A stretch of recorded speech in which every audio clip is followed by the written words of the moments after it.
fois l'horizon de la vie, il y a des petites vaguelettes comme ça.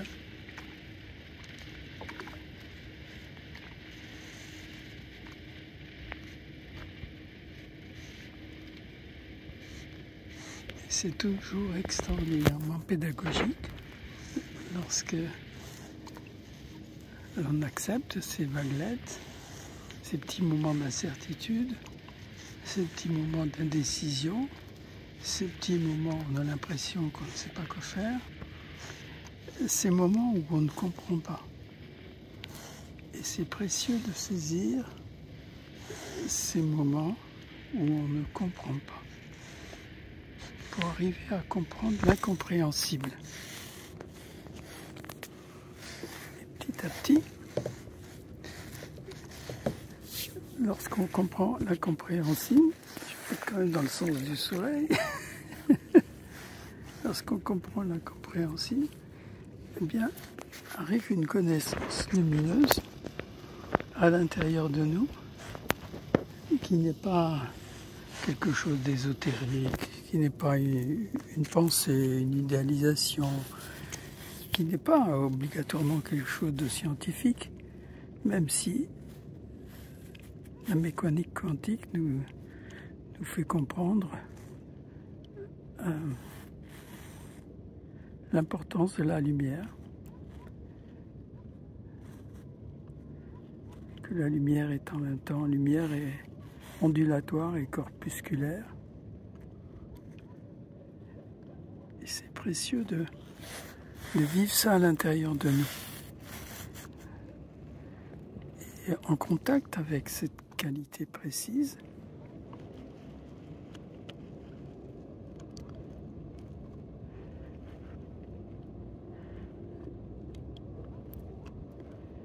nous ne sommes plus les chercheurs qui cherchent quelque chose qu'il n'a pas trouvé.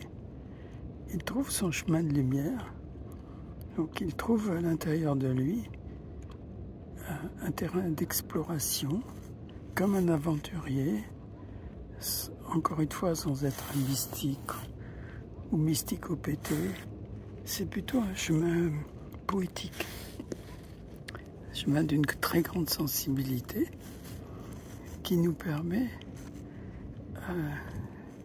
non plus de s'étudier comme un chercheur qui est certain qu'il n'a pas ce qu'il cherche, mais de trouver à l'intérieur de lui un chemin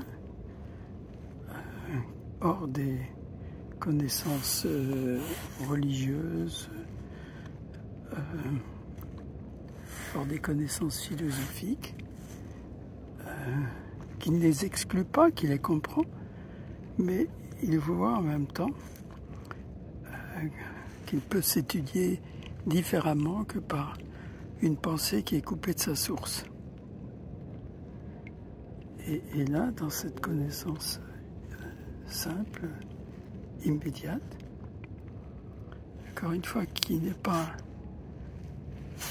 quelque chose d'impalpable, c'est un contact avec l'impalpable, c'est un contact avec ce que l'on ne comprend pas, c'est un contact avec ce qui nous semble éloigné de nous-mêmes, mais c'est une rencontre à la fois bienheureuse, bouleversante, inouïe, qui va changer complètement notre façon de voir le monde, mais en même temps, à la surface de notre humanité, cela ne change pas grand-chose. Vous n'avez pas d'un seul coup une grande barbe. Simplement, vous êtes plus vous-même que ce que vous étiez vous-même avant. Et vous avez accédé aux profondeurs de vous-même.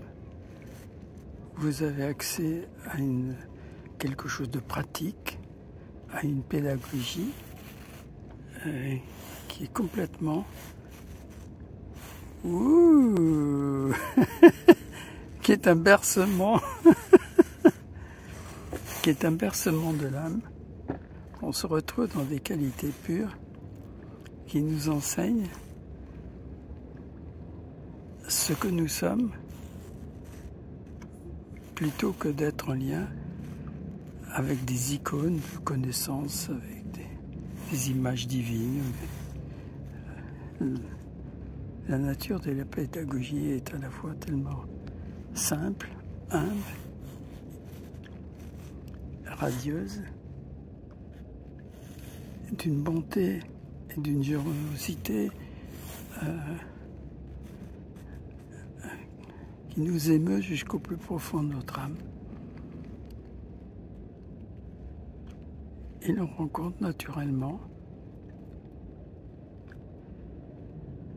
non plus seulement les rayons du soleil, mais le soleil lui-même, la vie elle-même, l'illumination elle-même, comme faisant partie d'un héritage que tous les êtres humains ont droit.